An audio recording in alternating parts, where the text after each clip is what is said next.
I'm Annie. And I'm Leah.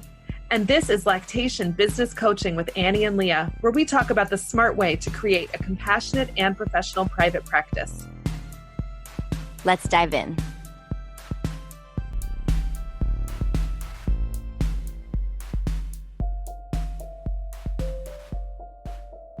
Hi there. Welcome to our bonus episode.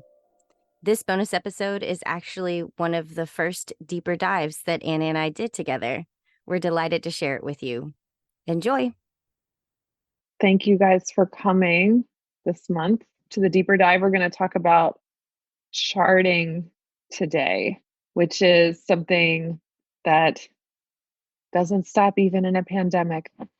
If you're seeing people, you're going to have to chart. So we're going to figure out today what we are doing well, what we need help with, how to make our charting workflows better. So thanks all for coming.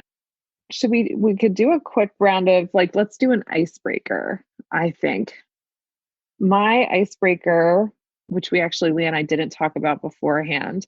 My icebreaker is going to be, okay, I'll ask if you want to pop in and tell us your name, where you're located, and what you chart on or with. So we're not going to do go around the circle and everybody has to answer. We'll do it popcorn style. So if anybody wants to jump in and say where you are and what you use to chart with. I'm in Oklahoma City and just getting into private practice. Another IBCLC and I are going to be starting a practice. So we have no idea what we're going to use. Great. Awesome. You came to the right place. Oh. Yeah, I haven't launched my business yet. I'm moving slower than molasses in January. And I haven't decided on a charting platform yet either, but I'm thinking that it may have to be a hybrid of paper and online until I build up a base of clients. Great. I'm in Austin, Texas, and I'm using MLC. That stands for Mobile Lactation Consultant. Yeah. For those of you. Yeah. My mentor was using it, and so that's just what I was trained on. I don't love it, but right now it's, I think, the cheapest option that I can come up with, and I don't have the premium really to increase, so it'll do for now. Yay for another Texan here. Anybody else want to share what they're using to chart with and where they're located? I'm in Bakersfield, California, so it's 7:30 in the morning here. So I'm not going to stay on video, but I just wanted to say hi. And I use Milk Notes. I work in a baby cafe, and all of our staff uses Milk Notes for continuity. Not all baby cafes use charting like that, but we do because we have IBCLCs there all the time. So we use that, and we've been using it for about, I think, 9 months or so. And it's changed drastically in those 9 months. Great. Awesome. Thank you. So far, we've got one mobile lactation consultant, one Milk Notes, one intake queue, 2, I have no idea what I'm going to do. I'm in New York City, and I've tried all the platforms during my time because that's what I do. And I'm currently using intake queue, but I have used mobile lactation consultant. I have used Charm. I have used Jane. And I have tried but not used with clients Practice Better and Milk Notes. If I'm leaving anything out, I can't remember. It'll come to me. So I know about all of them, but some I like better than others. And I'm in Houston, and right now we transferred over to Intake Q from MLC this year. And yeah, it's, everything when it's new, it's such a transition, but we're getting used to it. And I love the customizations that you can do with it. That's been super helpful. Does anybody else want to pop in and just let us know where you're at and what you're using for charting? I'm Jen, and I'm in Syracuse, New York, so upstate New York. And after 5 years of resisting, I finally started Intake Q a little while ago, and I really like it. Another vote, another intake queue. Hi. Anyone using Practice Better? Can do the thumb. You can thumbs up if you are. Anybody using G Suite to chart? We got a thumbs up from Heather. Heather. Anybody using Charm? Yes, I am. Who's using Charm? Who is I'm that? Kathleen. I'm in Maryland, just outside of DC. Hi. Hi. And I just recently got your toolkit, but I haven't gotten it all set up yet. So Cool. Awesome. So you're using Charm, and who is happily using paper with no desire to change that? Do you have any paper users? I don't know that anybody, I don't see anybody saying yes to Okay. paper.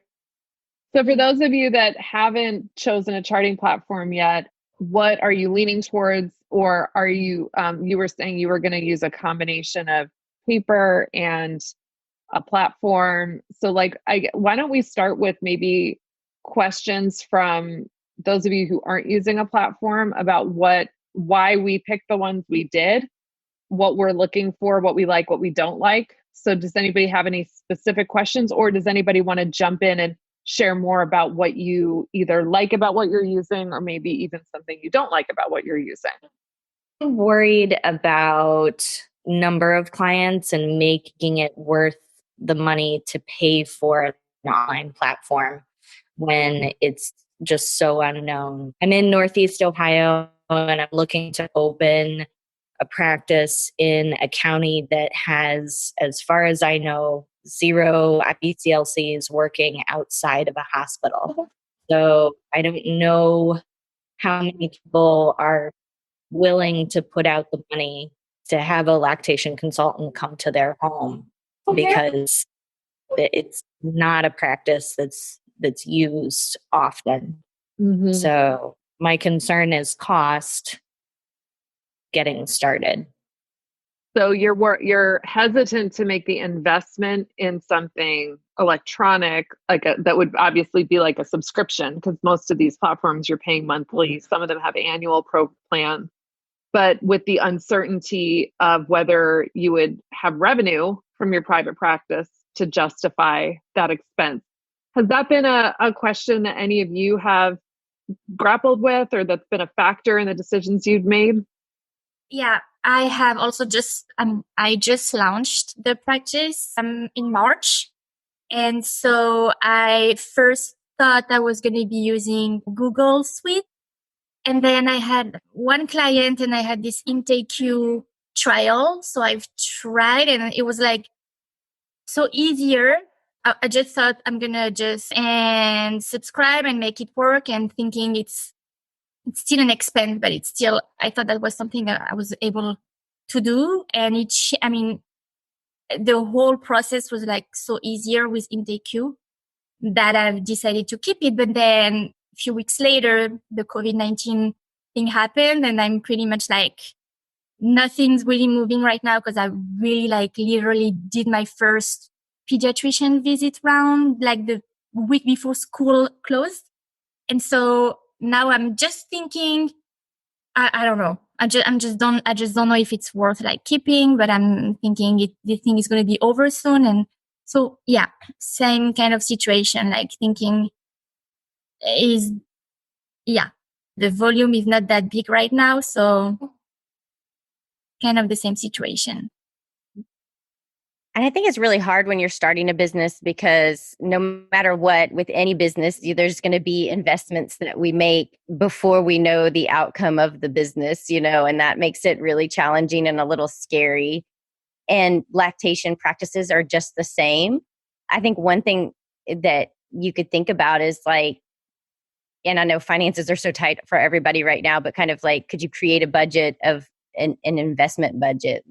That's what can be helpful. And then it will help you shop for what is practical for your business, So if I can invest this much a month into my business, because you're going to need to invest in marketing and all these other things so that you can get all those clients, And then that'll help what would be practical, because there's a lot of price points. Annie has shared with me, in all the different platforms, the price points are all over the place. So it's important to know what you can afford before you start looking at what's available, because, it's kind of shopping for a car, but not knowing how much you can spend on it. It makes it really hard to know, like, you would like all the bells and whistles, but then you're like, well, I can't purchase that one, So I feel like knowing what you can afford going in, even if you didn't have one client, as an investment into your business, just like with marketing, you have to invest in that.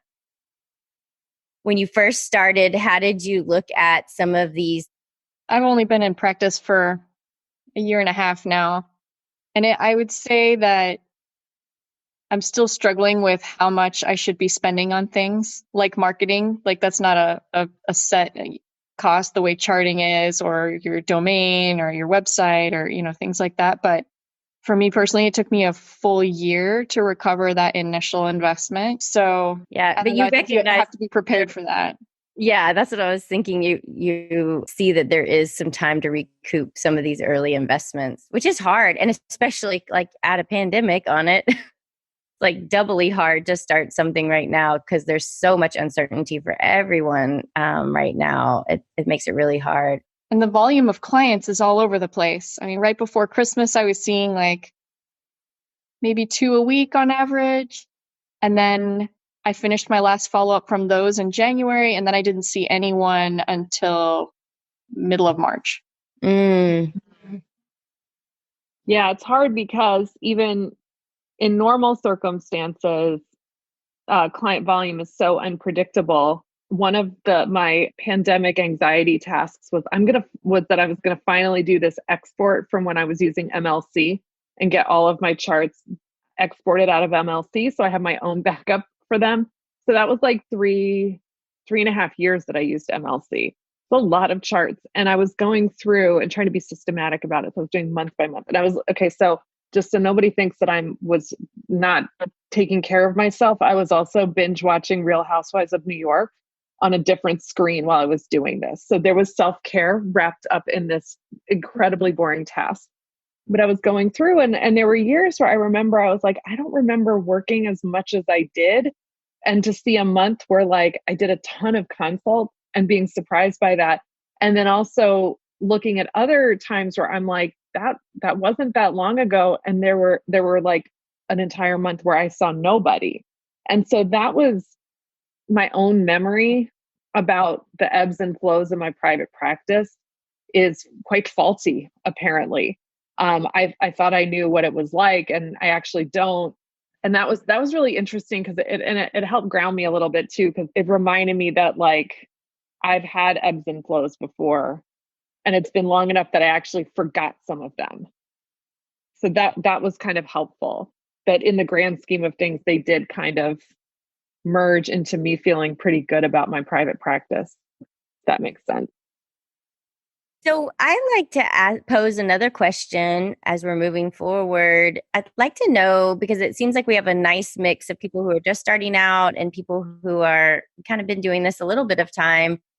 I always like to start on a positive note, but what are some of the things that you feel like you're doing well when it comes to charting? I'd love to hear if you could just pick one thing that you're like, I think I do this part of charting well.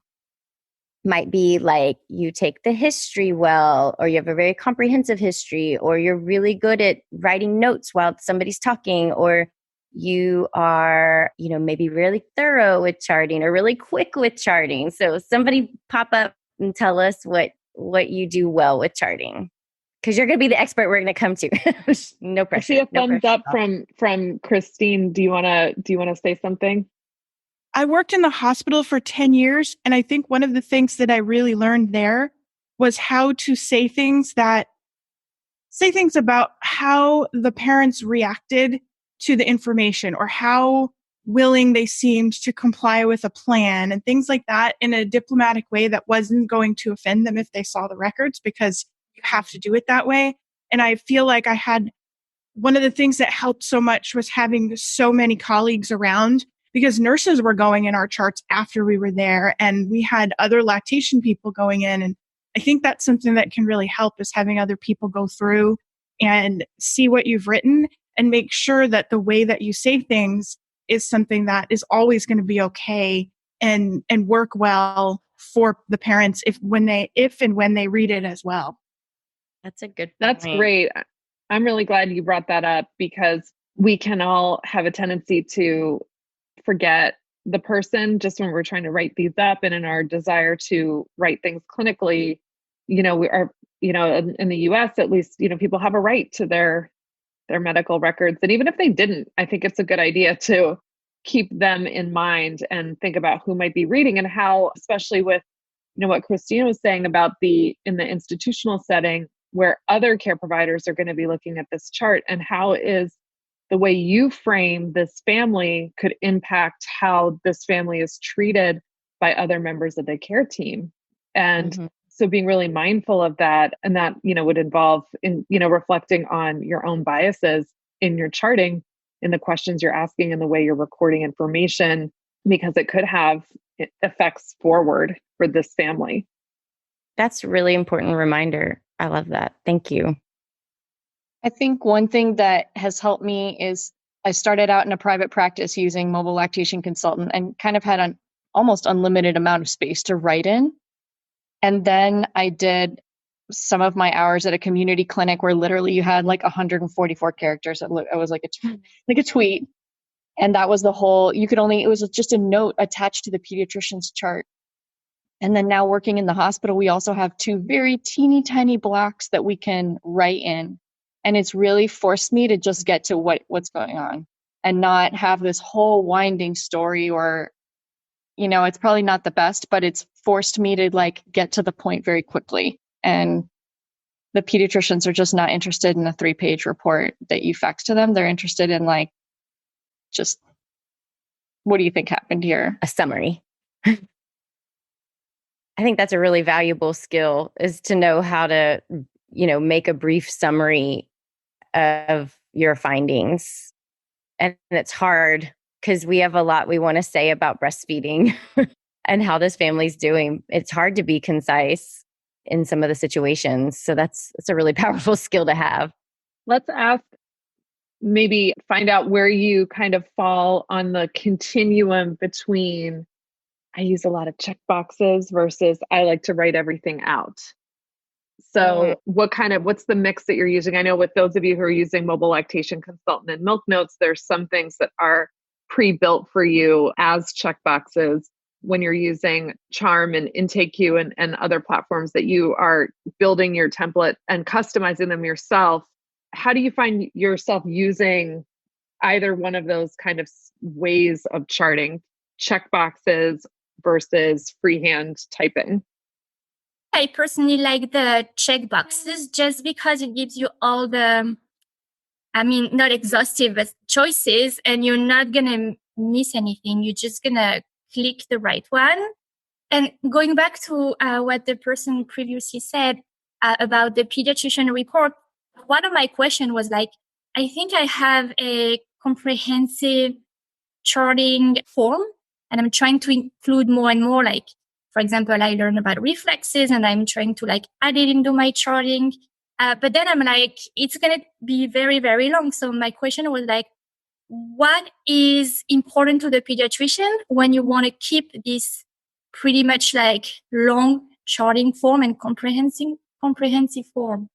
That's a really great question. Does anybody who's kind of been doing, some of the people who've been doing this for a while, want to share on kind of how you take your charting, what you've charted, and then what actually gets sent to the pediatrician? Do you condense it? Do you do anything different from charting to PD report, or do you just send everything? I absolutely condense and make a brief report. Again, because of my hospital experience, I could chart whatever I wanted, and I knew that my nurse friends would read it, but I knew that when I met the pediatrician in the hallway, they were not going to listen to me for more than 30 seconds. And then I talked to some pediatricians in their offices about this too. And they said if they get a fax that has a full page of text on it, they're not going to read it. They're not going to read it at all. So they said you really have to just get it as small as you possibly can. And I know that's super frustrating because one of the things that we're trying to do with charting is to teach and to let other providers know exactly how we're thinking and why these things happen and how they can support it. But it doesn't really work that way because they just don't have the time. So yes, I absolutely condense everything into a really small synopsis of what I've seen and what the person is going to do next.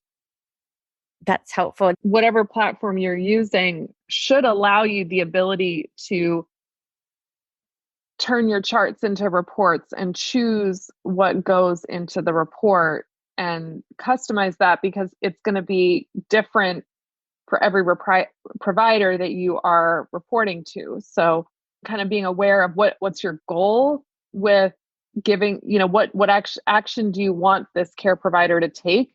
What information do they need to be able to take that action? And so that might change how, for example, you set up your charting templates. So in Intake Queue, the way I have it, I have a section for what I call treatment notes, which is just sort of, this is like the brief line of what I think is going on and what I did today, so that I want you to know what I did today. I have a subcontractor in my practice, so we actually work together. If any of you are using my Intake Queue forms, you're not getting everything I'm using in my practice, because we actually then, I further customize based on the needs of my specific clients in my geographic areas, what I know those doctors are looking for, what specific thing, my specific referrals, et cetera. But it is pretty condensed. And I feel for me, where I am, I want it on the chart and on the report when and why I'm indicating supplementation. That's probably the number one thing that I feel like I need the doctors to know. And that's because I'm in a geographic area where we have a lot of doctors who seem very hesitant to recommend supplementation. And we have a big PD practice that are vocal advocates of early sleep training and not feeding babies. So I'm like, I told them to feed that baby. I did, not you. It was me. When that baby gets fed, it's me that did it, because you weren't paying attention. And we're going to talk a little more at an upcoming deeper dive about PD reports. So we're going to go into even more depth on writing reports, not just for pediatricians, but also for other healthcare providers, for OBs and midwives and primary care physicians and all of that. But your chart, I think there's such a connection, because what goes in the chart informs what is in the report. But there are other reasons that we want to be charting during the consult. So when you are thinking about what I'm keeping track of during this consult, what are the main things that you feel like you need to get down on paper or in your tablet or computer storage? What are the things that are most important for you to be tracking about a consult? What are you writing down? Absolutely. Weights, how the baby has been fed over the last, week or so. Diapers. I feel like I forget to ask about diapers a lot, but that's one of the things that bit me last week. So taking data about the previous 24 hours, that's something that I find pretty important and helpful, especially when I'm seeing people multiple times, and it helps to be able to see how things have changed, what's new. So in 24 hours, we've got, somebody mentioned diapers. What else are you asking about the last 24 hours? Supplementation. Pumping. Yeah. Pumping. Yeah. There's been any formula use. Yeah, I find that really helpful, actually. You were talking about the tick boxes, and I find it really helpful because it reminds me of everything I need to ask. Because I think if I didn't have those tick boxes, I'd leave stuff out. So I find it really good with Intake Queue. And it's all kind of set up now through my website. And even though it costs a bit, and I'm not earning very much at the moment, but I'd still be very reluctant to let it go, because I find it a really good support for me. And yeah, and the 24-hour picture is great, even though sometimes I feel like it's like, they've booked and sometimes it takes them 24 hours before they get back to you, and then you're seeing them in the next 24 hours, and then they have to fill in a whole, you're filling in a whole other intake with them again. That it's a lot, but it really does give a good picture. One way to think about charting is when you're charting about a consult, is to come back to what's the story that you're trying to tell. And so in classic storytelling, every story starts with a conflict or a problem. And so in healthcare, we have the problem-oriented medical record, which is, so this person came to you because they're having a problem, and you're going to find out what the problem is, examine all the reasons this problem could be happening, and then come up with a path towards a solution to the problem.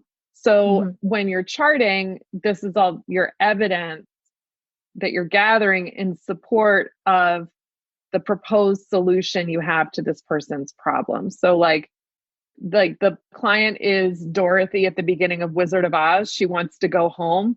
She's got to go down all this long path, figure out the answer to get home. And Dorothy, what we find out at the end of Wizard of Oz is that the only reason she got to go home is because she did all that work on the journey to get there.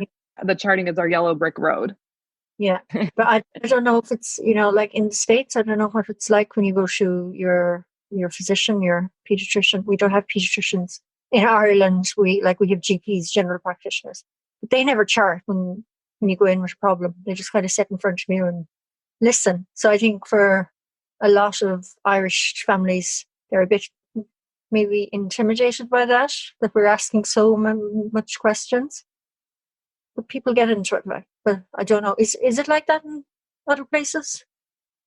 I think here in the States, like charting it takes up a huge portion of visits. I know with both my doctor, my kid's doctor, they're always charting throughout the visit on their EHRs. Occasionally you'll run across a doctor who doesn't chart with you, but charts outside the room, every once in a while. But I find that those are just specialists, like when my sister was going through cancer treatment, that was such a nice thing. They never charted in the room with us. And I thought that was so nice. They were so present, but they had a little desk right outside the door, and they would go out there and just busily chart away right when they got done with you. And that kind of leads me to wonder with you guys, are you charting in the visit with clients typically, or are you charting like at the end, maybe just jotting down notes?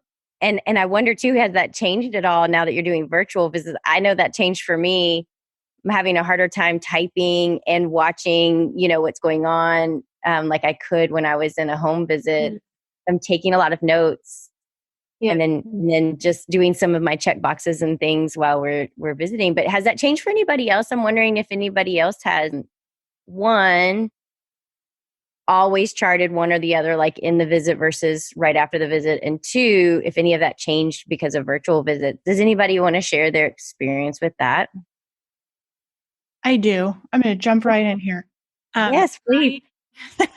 So I have always been a never chart during a visit person, because to me it's an interaction and it's a story, and I can't do that without interrupting the flow.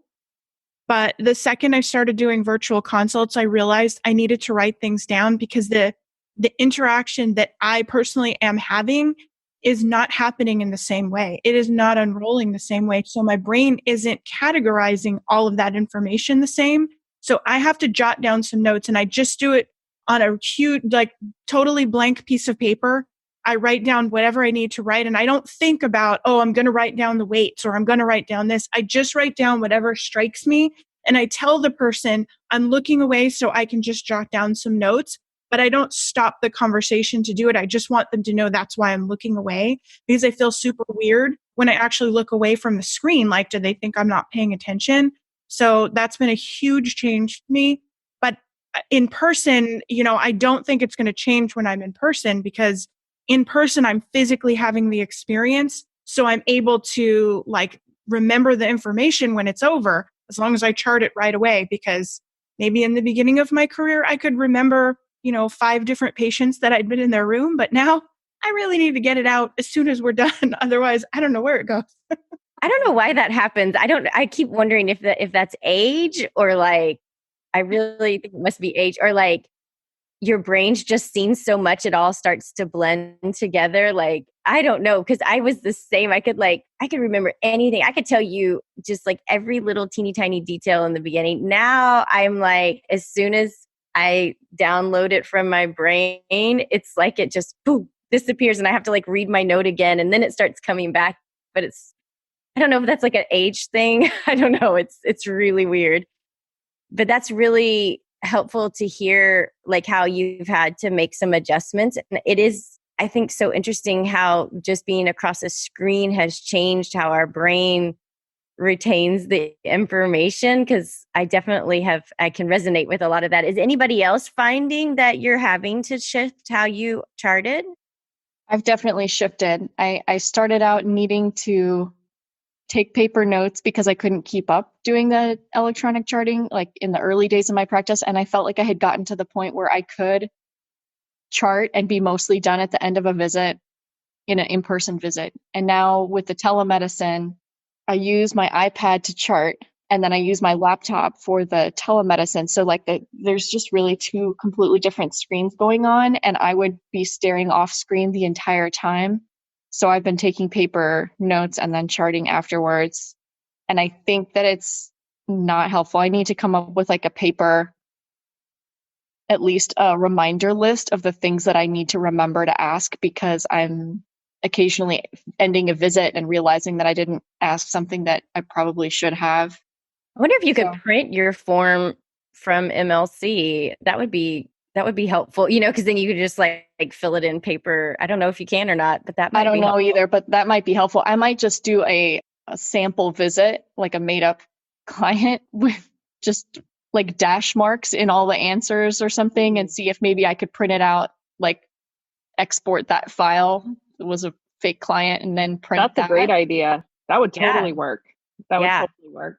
I chart during the visit, but that's just my brain is it works for me. And probably because I spent my early career working years, I was an executive assistant for a movie producer. So I basically spent my whole day on a computer listening to what someone else was saying. Because I was taking dictation. He was like yelling from the other room, write this letter for me. And I had to write the letter while he's just calling it out from the other room. And so for me, it is not difficult at all to be listening to what someone's saying and even making eye contact with them while typing. It's so much harder for me to be present with somebody when I have a pencil in my hand. My brain is too engaged and I have terrible handwriting. I can't read what I've written afterwards. I have to actually pay attention to make sure I'm writing it legibly. If I don't look, it's illegible even to me who wrote it. So that can make charting hard. Yeah, it can make charting hard. So discovering electronic charting was like, thank you. This is what I've been waiting for this whole time. I can't do this handwriting thing anymore. But I do feel a greater, like Christina was saying, obligation to my virtual clients to make sure that I am present for them in a way that is different than in the home visits, and especially with how my attention is split. When we're in person, I can be on my iPad, but they can see that I'm looking at them. I can send my energy towards them even while I'm typing. I can set it aside when I need to. There's a lot of that physical interaction that's there. And when I'm virtual, I feel like even if I'm just like tab over to another screen and I'm still looking at you and I'm typing, I feel like they can tell that I'm not looking at them. And I feel like they really need me to be like a really good TV show for them. You know what I mean? Like that pressure to perform through the screen is really there. And I also found that in the transition to virtuals and combined with just the trauma of the pandemic, my brain was scrambled for most of March and early April. I couldn't think straight. I was really grateful, like Maria was saying, for my forms. Because if I didn't have them as a guide, I would have been like, what? Like, I don't know how many times is your baby supposed to eat? What's 1 + 2? I don't know. And it was really helpful to have that to ground me during consults. Like the charting kept me going because it was familiar, and that didn't change even when everything else did. My forms didn't change. So it's like kind of like we're finding ourselves again. It's like we kind of all were floundering around, and like now we're finding ourselves a little bit. Has anybody else changed anything or done anything different? Yeah, I want to respond to a few of the questions that people had. I think a big fear in charting is that you're going to miss something. And I think that we kind of all feel like that. I know I definitely feel like that. And that really held me back for a long time into going to a electronic system. And also what Anne was talking about in the beginning and spending money. And I think that's a huge hurdle, especially for people starting out. And right now, everything is so different anyway. But one of the things that I wish I had done sooner and invested in sooner was an electronic charting platform. I think it helped organize me. I think it actually helped me save tremendous amounts of time. And I wish I had gotten myself organized to do that a lot sooner. But I also think it's important for you to look at where you want your business to go. And if you want to do, a few clients here or there, that's a very different setup than if your goal is to be, solidly part-time or solidly full-time. And my goal was to be solidly full-time. And the amount of time I think I wasted in the energy I spent in doing things to not spend money, I think it was a little off balance for me now that I look back. Another thing about charting that I think really held me back was that I really wanted a customization, because by the time I got into it, I knew what I wanted. I knew how my brain thought, and I needed something that worked for me. And that was a huge factor in me deciding on how to choose a charting platform. And also, it's a work in progress. It's never going to be perfect. You're always going to keep on tweaking. And if you need to have something that you can tweak, then that's something that you have to consider.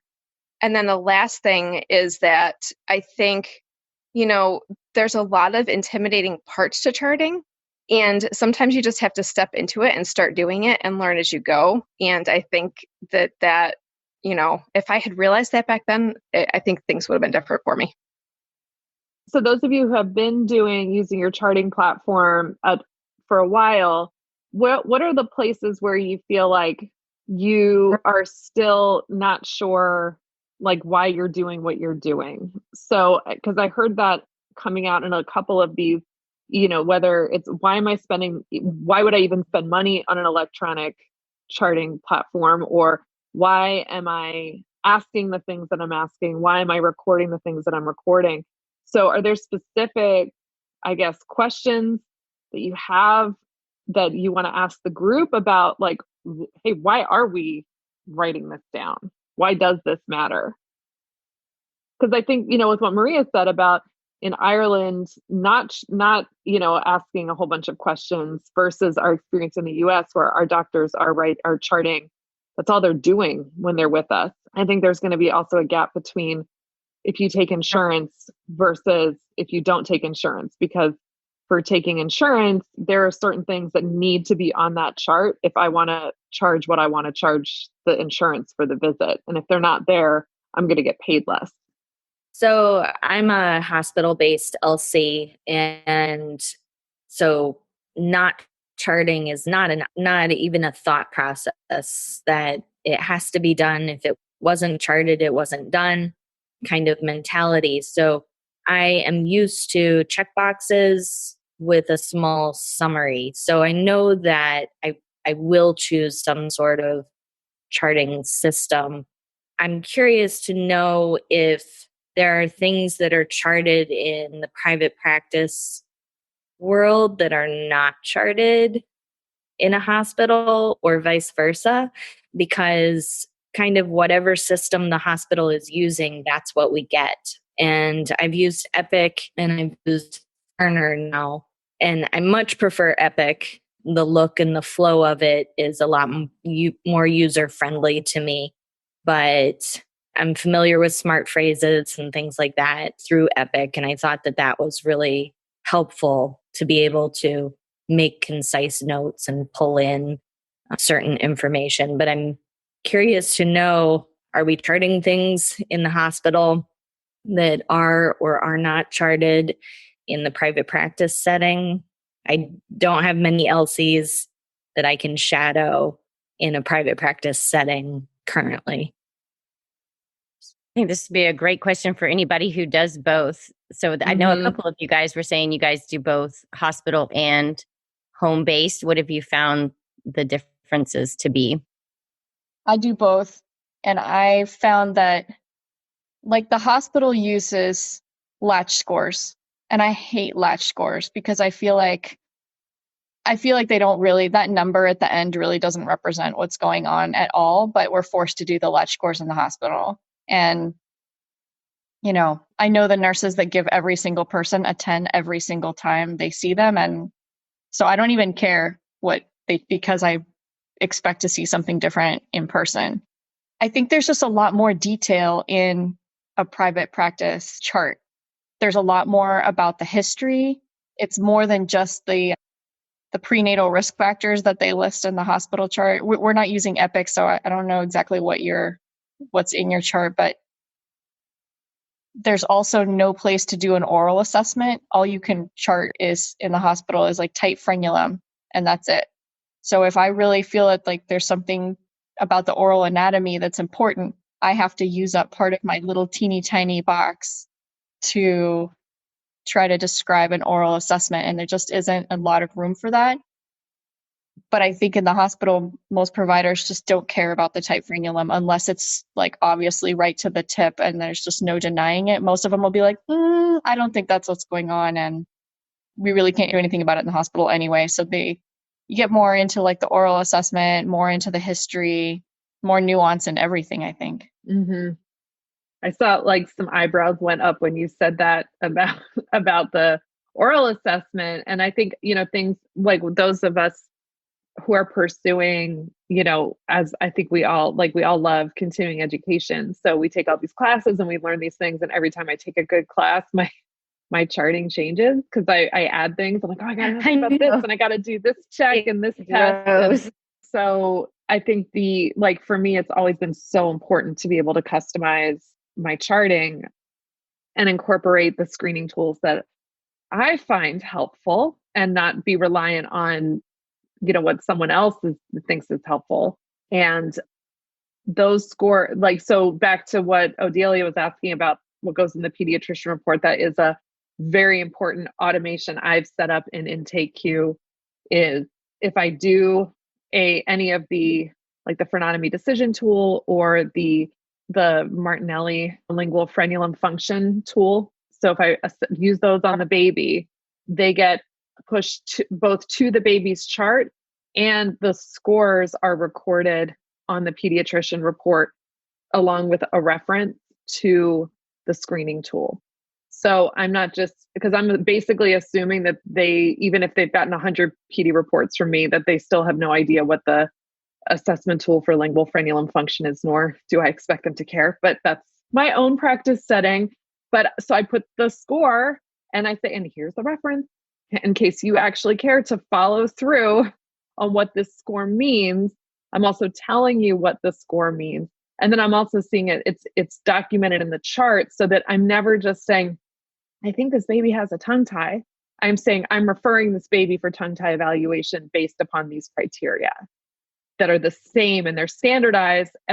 All of my clients are getting the same screenings done.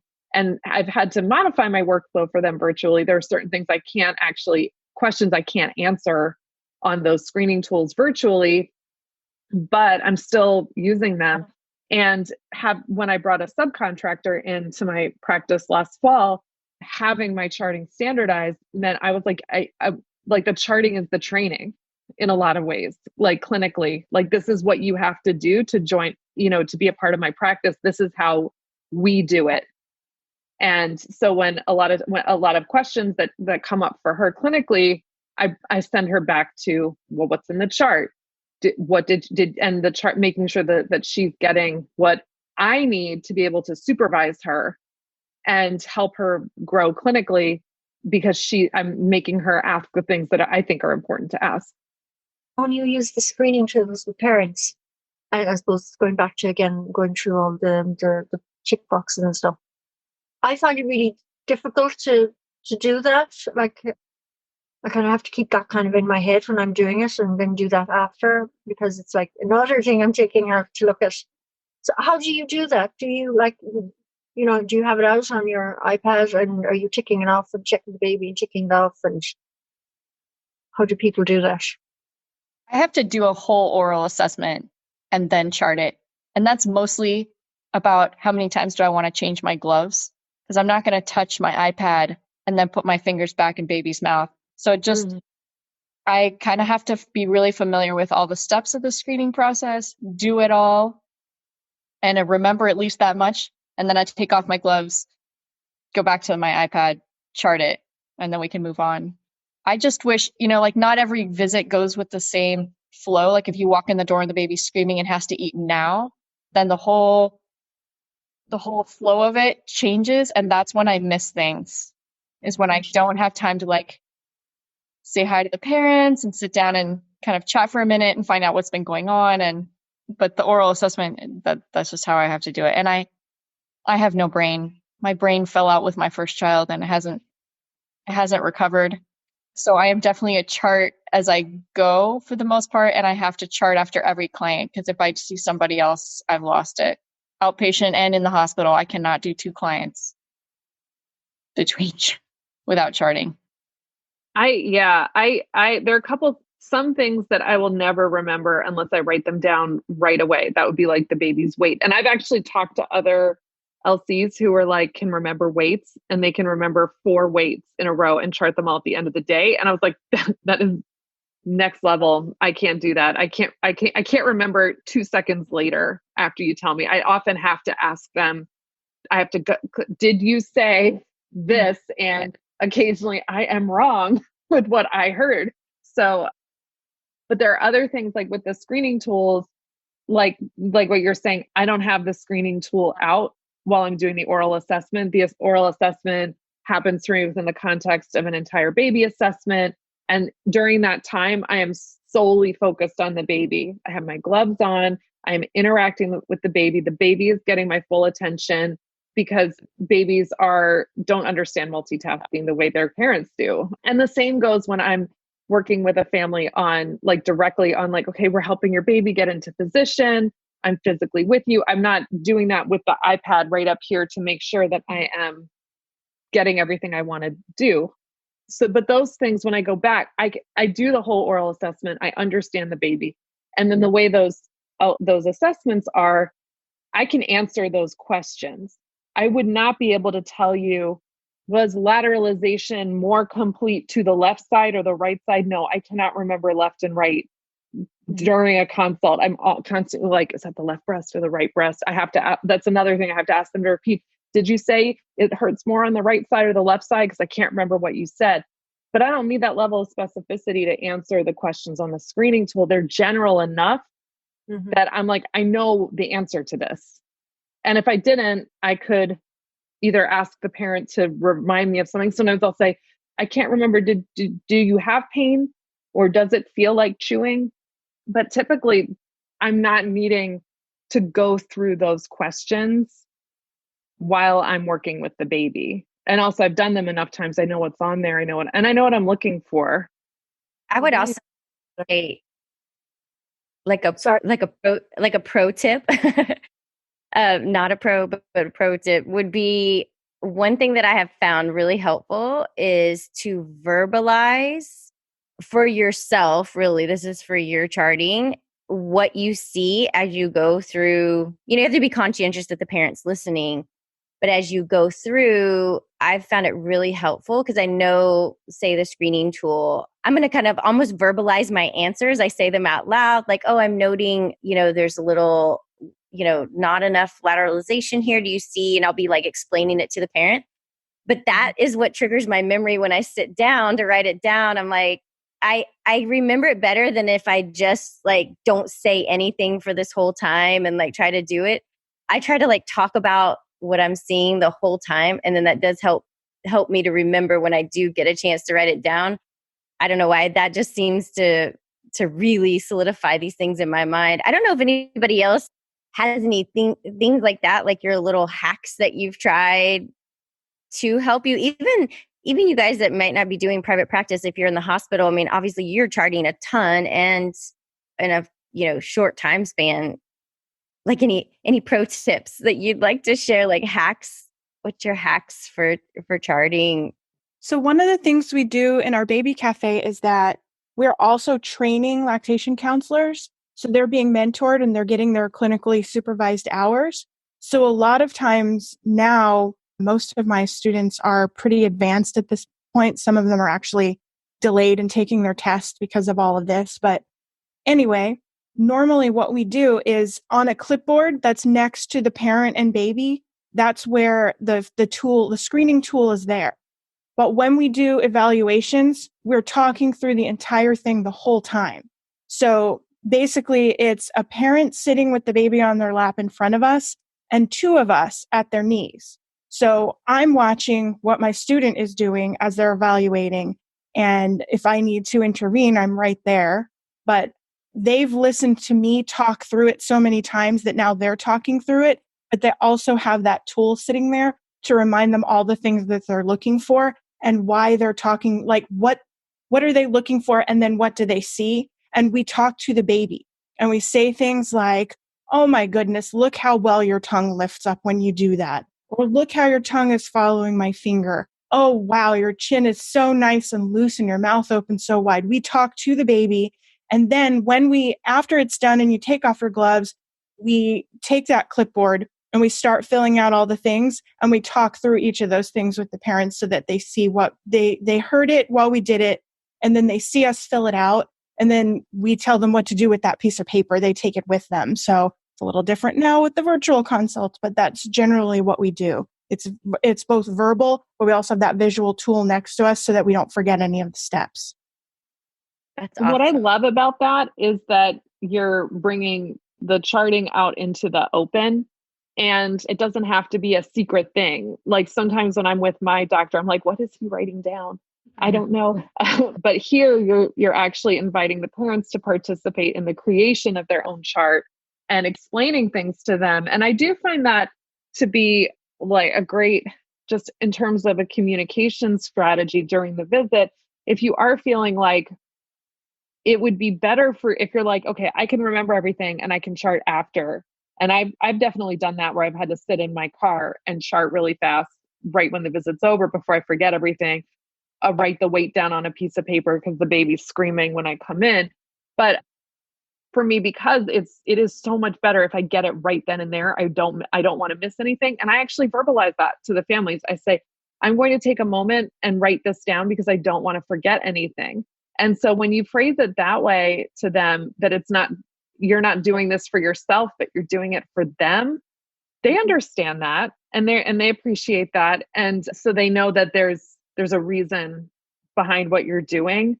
I also find that, that the more we get just used to people having devices in their hands at all times, there's a certain level of device blindness that comes in, especially in the home setting.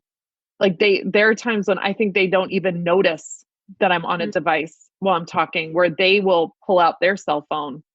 I'll start charting and they'll say, oh great, I can look at my phone too. It's almost like they're relieved, like we can get a little break from the intensity of being together.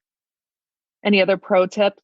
Yeah, anybody else want to share? I know you guys are smart and keep, doing lots of great things. I'd love to hear if anybody else has any words to the wise that you want to share with all of us. Please help us all be better. I'm in the hospital, going room to room. So sometimes most of the time I'm seeing about 10 different families in a shift. I can't chart all of them at the end of the shift, but I can save a few up and chart as I go. I just tend to have developed like just a spiel. I just say the same thing in every room so that I know that people are getting the very same information that I'm giving, on certain days of life. And like Christine says, it does throw me off when I walk into a room and something else is happening and I don't get off to a great start with my spiel. But I think I've just become really comfortable with the charting that we do. And so I incorporate whatever has to be charted into the spiel. And that's what I talk about. That's what the education that I give. and I'm just sort of focusing on those things. There is no history when the baby is only 10 hours old. You know, I know what they did for the last 10 hours. So that's very different than the private practice setting. And I've gotten to do a few outpatient consults, and I'm terrible at them. I bumble my way through, and I do have to take notes. And I tell the parents that I'm, I have to write this down so that I can remember later. And nobody's ever seemed to bat an eye about that. But just, I think for myself, being really aware of what the intention of the notes are, what all the checkboxes are, being very familiar with that, then I'm able to just use that in my language with people. Not really It's almost like the charting kind of guides your visit. Yeah. Yeah. Yeah, it does. And there are pros and cons for that, definitely. That's helpful though. Thank you. Sarah Hogan in the chat popped in. She wrote, I think the fact that we are intentional about getting our intakes ahead of time can inform our charting. I can't count the number of times our family doctors and dentists have tried to prescribe us medications we are allergic to because they did not review the intake. Yeah, I mean, I think getting that intake information in advance does save you a ton of time during charting, because there are certain things where I just want to know them, and maybe we are going to need to discuss them in more detail, but there's so much that I want to know in advance that there's no way I could possibly spend the amount of time, in-person time, to go through everything.